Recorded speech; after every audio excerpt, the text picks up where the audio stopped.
TV Cidadania. Gente é para brilhar. Curta, compartilhe e divulgue. Assim, vamos, de fato, exercendo a nossa cidadania.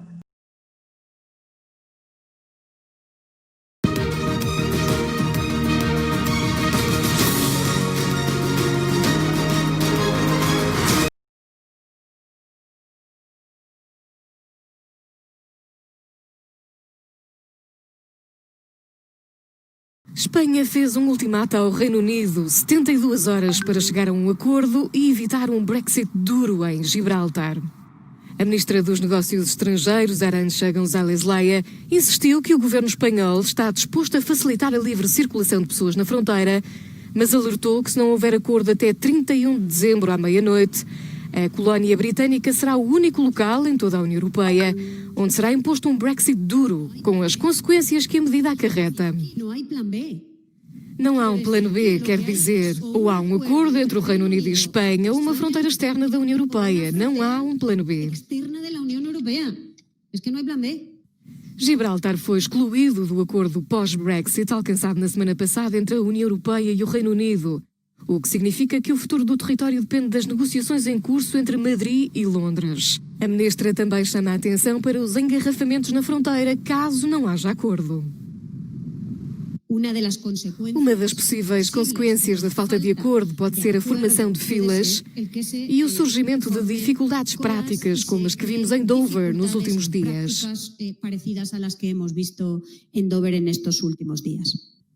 No caso de um Brexit duro, Espanha deve estabelecer controlos policiais de higiene e segurança aos mais de 200 caminhões que passam todos os dias.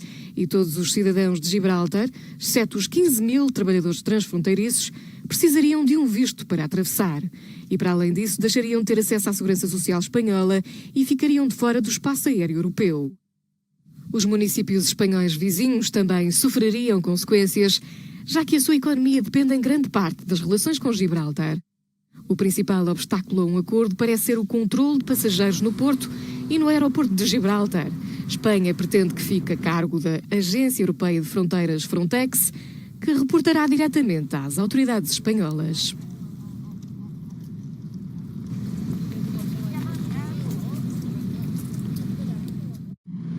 Os 27 Estados-membros da União Europeia aprovaram por unanimidade o acordo comercial pós-Brexit negociado com o Reino Unido. A decisão dos embaixadores do bloco permite assim que o pacto entre em vigor provisoriamente já no dia 1 de janeiro de 2021. A poucos dias do início do ano novo, as empresas britânicas começaram já a preparar-se para fazer face às mudanças. O ministro de Estado britânico, Michael Gove, assegurou que quando se trata de alfândegas, o setor que ajuda as pessoas a preencher esses formulários aduaneiros tem crescido muito. O último inquérito sobre o quão bem preparada estava essa parte específica das empresas mostrou que a sua capacidade de lidar com novos procedimentos aduaneiros tinha quadruplicado. Mas, inevitavelmente, com qualquer mudança, com qualquer transição, há momentos ocasionais de perturbações e é para isso que o governo lá está, para ajudar as empresas a ficarem preparadas. O acordo será ainda submetido à votação do Parlamento Europeu em fevereiro do próximo ano. O Parlamento do Reino Unido comprometeu-se a apreciar o pacto esta semana, onde em princípio será aprovado. Durante a noite, o New Covent Garden Market, o maior mercado grossista de frutas, vegetais e flores do Reino Unido, é um viveiro de atividade. Quando os caminhões descarregam as mercadorias, uma brigada local entra em ação para preparar encomendas e fazer as entregas da manhã. Mesmo durante a pandemia, restaurantes e vendedores querem frutas e legumes frescos. Grande parte destes alimentos é cultivada no continente, mas o que acontecerá com o regresso dos controlos fronteiriços? O produto foi todo semeado, está a crescer. O problema que temos é com a distribuição. Quando deixam as nossas quintas em Portugal ou Espanha, têm de atravessar a França para chegar a Calais. É nessa etapa que me preocupa os problemas que vão começar. Os frescos são transportados em caminhões frigorífico, mas alguns alimentos não resistirão à passagem do tempo. aubergines, cucumbers, tomatoes. Berinjelas, pepinos, tomates, tudo estará bem. Mas o mais delicado são as alfaces.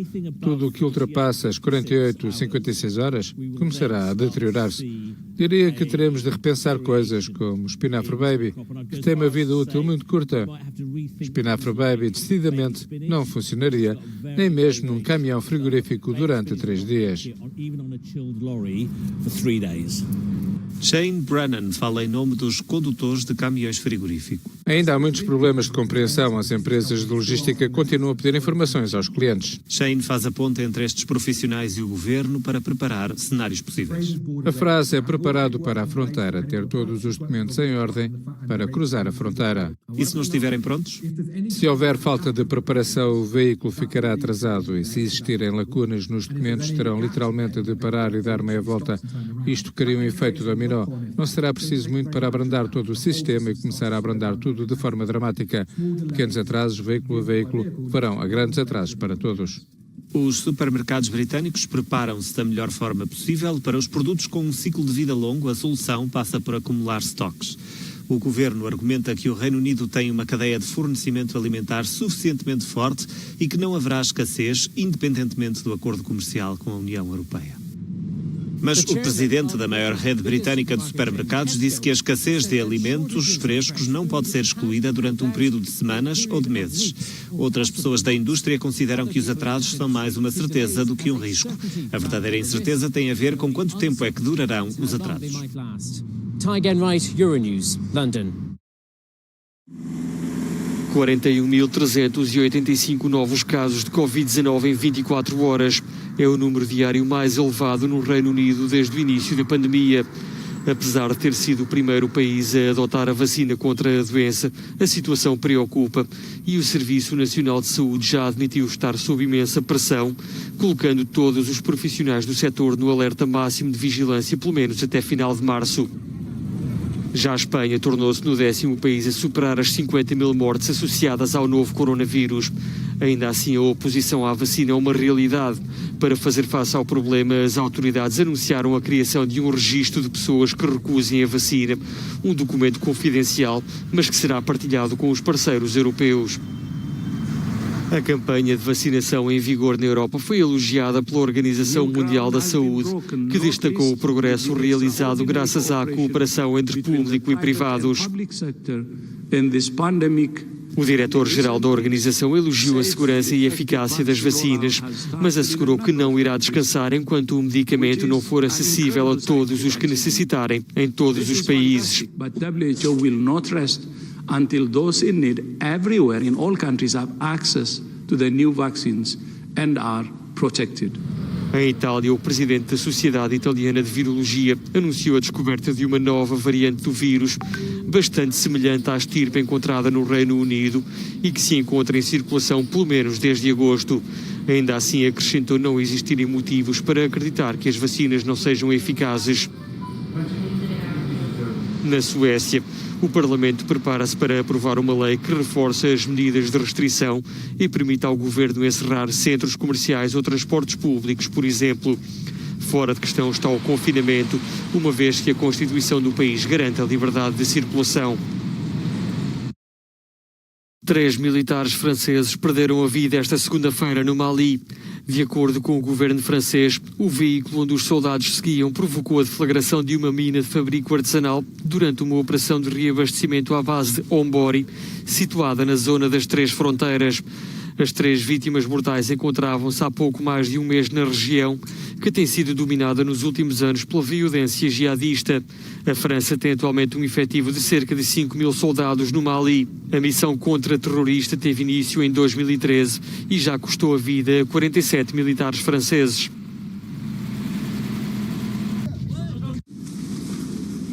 No México, familiares de mais um jornalista assassinado numa área dominada pela violência prestam a última homenagem. O país é considerado um dos mais perigosos do mundo para os jornalistas.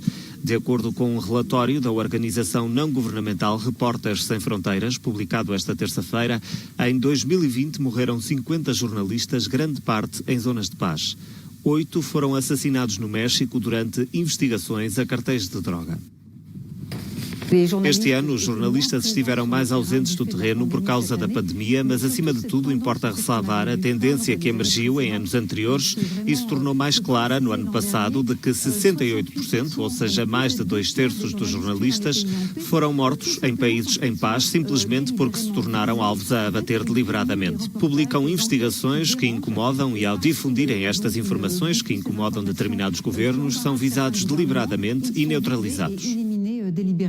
Mas não são só os jornalistas de investigação que estão na mira. Alguns profissionais que cobrem manifestações como as do movimento Black Lives Matter nos Estados Unidos também foram feridos de forma deliberada.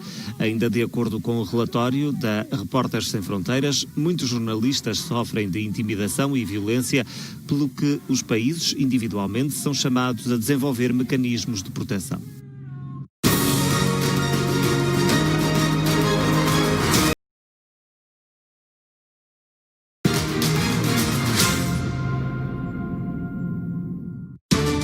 Um sismo de magnitude 6.4 abalou esta terça-feira a região centro da Croácia. Há pelo menos um morto e vários desaparecidos. A Rússia e a Turquia decidiram reforçar a cooperação militar técnica apesar da pressão e das sanções de Washington. Reinventou a alta costura do pós-guerra e foi um dos pioneiros do pronto a vestir.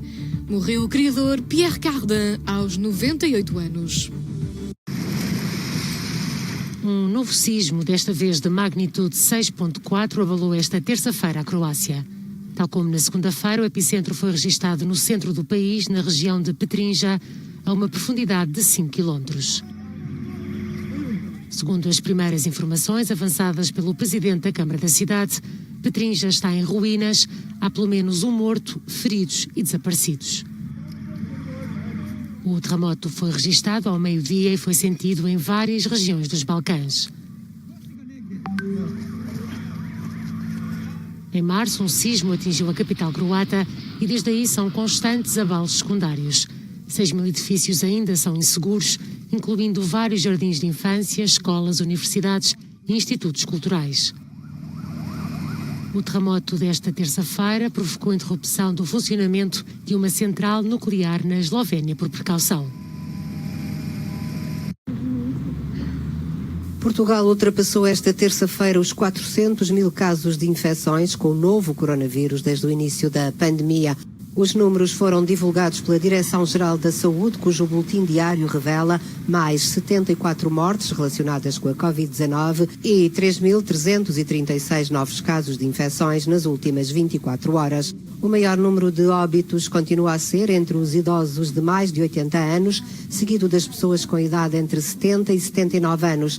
O maior número de contágios ocorre nos lares da terceira idade. No dia em que começou a vacinação dos profissionais de saúde no Hospital do Espírito Santo, em Évora, o presidente da Administração Regional de Saúde do Alentejo afirmou que o distrito tem surtos de infecção em 8 lares, com um total de mais de 250 pessoas infectadas.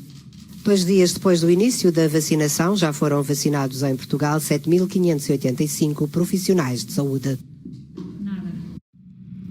O mau tempo que se faz sentir na Europa atrasou a distribuição do segundo fornecimento em Itália das vacinas contra a Covid-19, desenvolvidas pela Pfizer-BioNTech. De acordo com o responsável pela gestão da pandemia no país, Domenico Arcuri, prevê-se que 6 aviões com cerca de 470.000 doses aterrem em vários aeroportos da península, incluindo Milão e Roma, na terça ou quarta-feira. As vacinas serão distribuídas pelo resto do território até 31 de dezembro. Depois de terem sido registados atrasos no calendário de entrega em Itália, Espanha e outros 7 países da União Europeia, devido às más condições climatéricas, a Pfizer informou que os envios prosseguirão como previsto. À semelhança do que aconteceu em quase todo o bloco, também em Itália a vacinação contra o novo coronavírus teve início no domingo. Segundo o Ministério Italiano da Saúde, o país registrou 11.224 novos casos de Covid-19 nas últimas 24 horas e 659 mortes.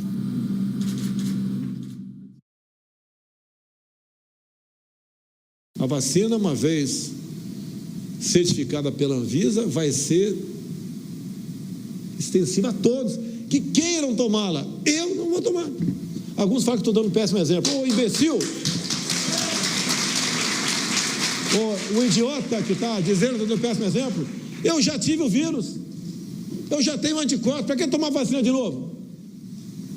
E outra coisa que tem que ficar bem claro aqui, doutora Raíza, lá na Pfizer, está bem claro lá no contrato, nós não nos responsabilizamos por qualquer efeito colateral.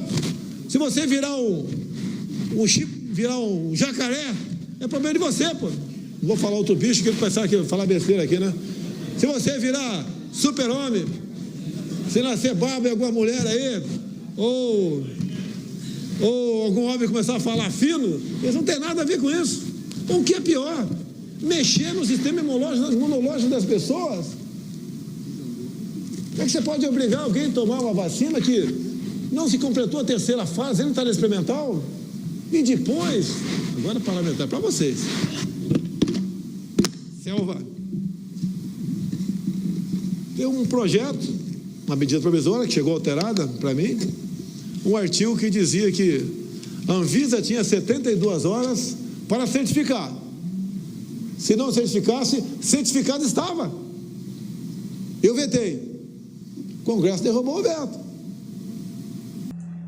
Enquanto o animador de circo, o dito presidente Bolsonaro, está aí fazendo o seu espetáculo negacionista, continua dando o seu espetáculo, o mundo inteiro se prepara para receber a vacina. Mas eu sou macho, eu sou eu já estou imunizado. Esse típico de coisa de quartel, da caserna, um bando de generais ao lado dele, aceitando esta vergonha para as Forças Armadas. Enquanto isso, os cientistas continuam dando o seu recado. Parabéns ao cientista que agora você vai ouvir. Olá pessoal, meu nome é Luiz Carlos Dias, eu sou professor titular da Unicamp, membro titular da Academia Brasileira de Ciências e membro da Força Tarefa da Unicamp no combate à Covid-19.